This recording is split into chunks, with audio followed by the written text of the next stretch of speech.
Slava Xwedê serve ve hevalên hêja. Kesê li Ewropayê dijîn bi taybetî li Almanyayê dijîn dizanin li vir arbay samt heye yanî Türk dibên îş ve îşçîbûlma xorûmû bi navekî ji mevkaşê re bê ji belediye kesê karneyeke gazî wan dike divê tu çima karnekê jê re kar dibînin û kesê nikarin kar bikin jî perê bêkariyê dide yanî îşsizlik parasî Türk dibên jê re.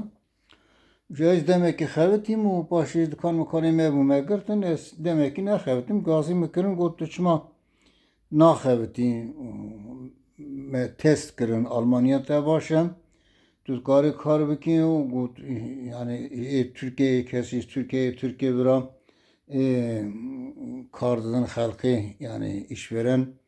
hene tu dikarî ceman jî kar bikî çima min got li welat heye tiştê min hebû ceza dan min cezayê siyasî ez mecbûr bûm hatim derketim Ewropayê ez ji bona kar bikim natim ya ta cî min ji bi kar tune bû ya min got guh nedin min yani ez kar dikim nakim tiştekî pir muhîm nine welatê we ji destê we diçin û ber karê miketine got çawa min got tu qeçî Frîdînbaûn li vê dera parkekî mezin a Dortmundê parka du hev gol tê de hene golê avê tê de hene masî filan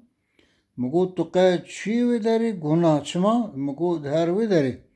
li ser golê lewhekî we nivîsane gotî füterin ferbotin yani yêmdayîn qedexeye yem vermek yasaktir min got binê Almanî da füter ferbotinê da bi Tirkî nivîsandî gotin yem vermek yasaktir got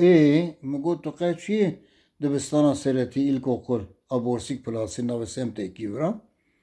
gona çima min got wê derê jî tu diçî dinêrîşînê Eingang giriş Ausgang çıkış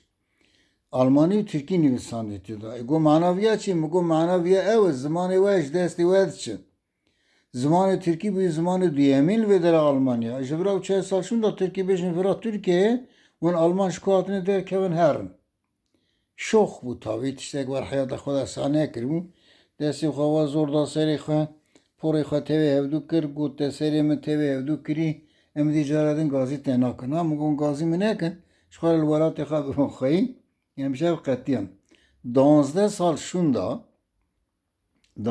şûnda cardin gazî mikirin yekê salê min ê niha dabû dosya min hêrî ji min re got sayniyek da got